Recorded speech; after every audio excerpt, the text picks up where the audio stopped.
guys, I'm introducing the AI quadrupod selfie stick at the same time gimbal.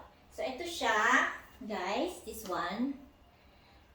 Nandito yung lock niya para ma-open siya sa 360 like this. Kailangan naka-open siya para gumalaw siya.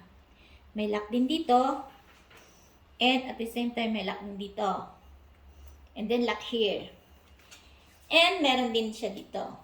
And also, meron siyang remote control or shutter na pwede kang mag-selfie hanggat gusto mo. Kahit mag-isa ka lang. So, na-open to. Ganito kahaba siya. Mahaba po siya. See, this is 180 cm. And hindi siya basta-basta nalilipad ng hangin. So, ayan o. Open natin siya dito. Dito. Kasi may lock din siya dito. Don't forget na i-open niyo yung lock. Para madali siyang ma-open. Like this one and this one. Diba? Ang taas niya. Kahit mag-isa ka lang, magagamit mo siya.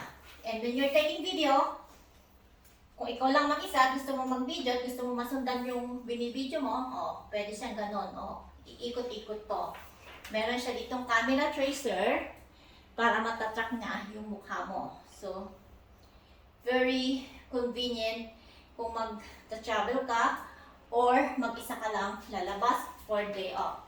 So, this is very useful and then hindi naman siya mahal, guys. Actually, affordable din naman siya. And you can this very, very long time. Kasi matagal ko na dito nagagamit since I was starting vlogging. So, dalawa kasi ito, pero this more convenient, guys. I've been using this in Korea when I travel because very useful.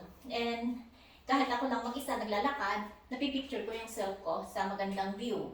So, ano pang hihintay nyo, guys? Order na. If you want to close this one, is very easy. See? Like this. Diba?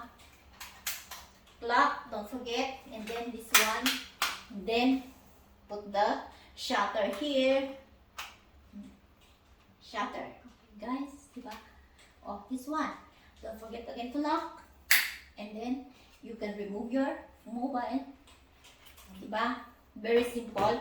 And close, close. And then, turn this one, or this one, or this one. So, now you see?